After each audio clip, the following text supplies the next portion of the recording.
300 greatest leaders in the history of mankind.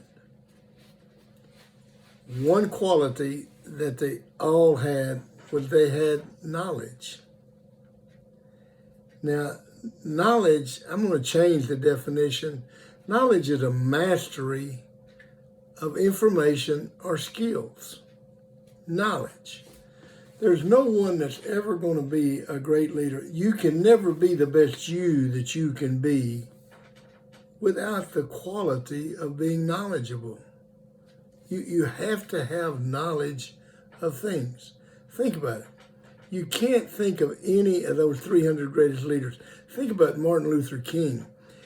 Not only did he have great knowledge, he had knowledge in the future. He knew that to gain civil rights was not going to be by violent means. All that meant was you were going to turn one against the other in a deeper emotional sense. He knew that peaceful protests were the only method, and bringing it to the forefront. That was knowledge. That's what made him a great leader. Lincoln knew that the Union was the only way that this country would be great, and to divide the Union would mean that America would end up being almost like 5 states, 5 countries. He knew that. That was knowledge. Jackie Robinson knew when he was playing baseball, that he could not fight back. His fighting back had to be at the plate, in the field, and on the base path. He had to show what a great athlete he was. As soon as he got out of baseball, he became a tremendous spokesman for civil rights. But there's no one, you're never going to be the best you that you can be without the knowledge, knowing things. I was a young coach, and I gave the first clinic talk I ever spoke at, And I practiced, and I'm being serious here, I practiced a month every night in front of the mirror. Mary and I didn't have any children, and I was in front of that mirror giving that speech. I was going to give the best speech ever given at the Franca Clinic in San Antonio. And I got up to give the speech. My adrenaline was pumping, everything was going. And on the front row were 2 of the greatest football coaches that have ever lived. Right in front of me sat Eddie Robinson and Hayden Fry.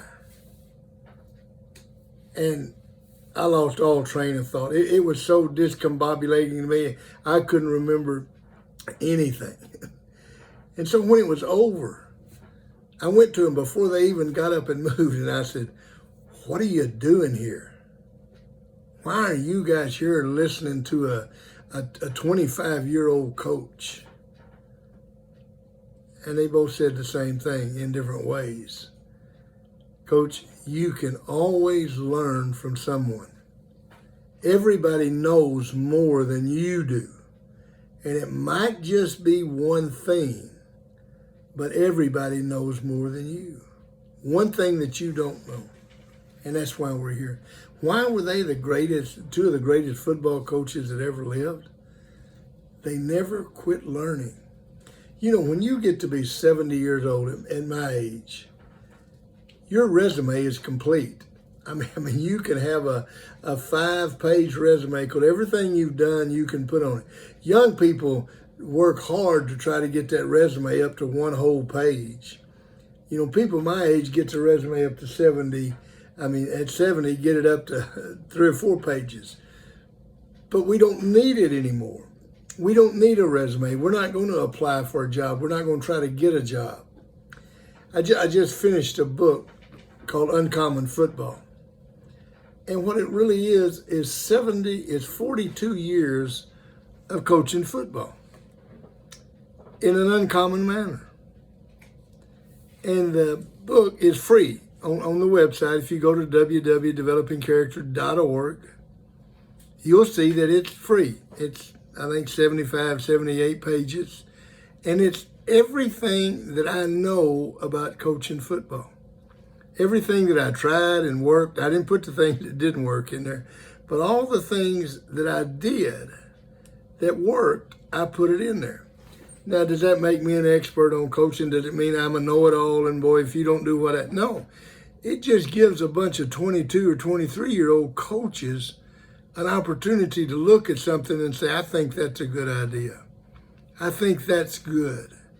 See, that's what knowledge is. Knowledge is sitting down and sifting through all the information to see what's good for you.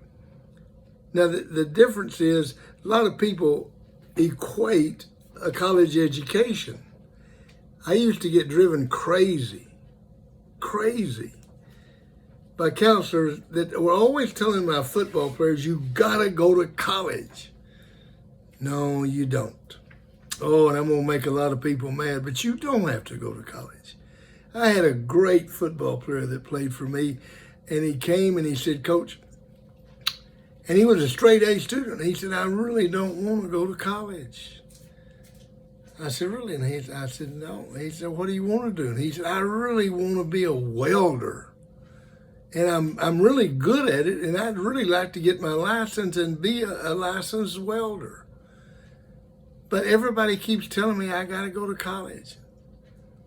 I said, son, you don't have to go to college. Get your license in welding, and in 2 or 3 years as welding, if you don't like it, then you can go to college. Well, he's welding today, and he's got a very good life, and is doing very well, successfully, by being a welder. Find something that you really love. Find something that you have a great interest in. Doesn't matter what it is. It can be welding, it can be horticulture, it can be medical, it can be legal, it can be mechanical, it can be anything you want it to be. But find something you really love and then start finding all the information you can. Second thing is, take advantage of the school. The school is there to offer you information, and you need to take advantage of it.